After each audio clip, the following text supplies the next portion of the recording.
Vallabhaneni Vamsi arrest నేపథ్యంలో విశాఖలోనూ అరెస్టులు కొనసాగుతున్నాయి. వంశీ అనుచరులంటూ విశాఖకు చెందిన దుర్గాప్రసాద్తో పాటు మొత్తం 4గురిని అరెస్టు చేశారు. తన కుమారుని అక్రమంగా అరెస్టు చేశారని దుర్గాప్రసాద్ తల్లి ఆవేదన వ్యక్తం చేశారు. సీఎం, డిప్యూటీ సీఎం మీకిది తగునా అంటూ ప్రశ్నించారు అరెస్టైన దుర్గాప్రసాద్ తల్లి.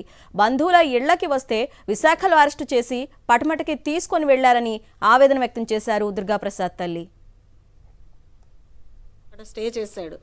మా అల్లుడు గారి ఫ్రెండ్స్ వాళ్ళు స్టేయింగ్కి సైట్ సీయింగ్కి వచ్చి స్టే కోసం అక్కడ దిగారు సాగర్నగర్లో. దిగితే వాళ్ళు నైట్ వచ్చారండి.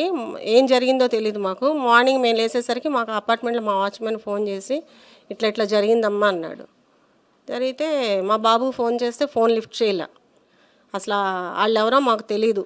ఆ సత్యవర్ధన్ ఎవరో, వచ్చిన స్టే చేసిన వాళ్ళు ఎవరో, ఈ రాజకీయాలు, ఈ మాటలు అసలు మాకు ఈ సంబంధం లేదు. అసలు మేము విజయవాడలో ఉంటాం. మేము చుట్టం చూపుగా వచ్చాం. మా బాబు అక్కడ స్టే చేసినందుకు, వాళ్ళకి స్టే ఇచ్చినందుకు ఇవాళ మా అబ్బాయిని తీసుకెళ్లారు.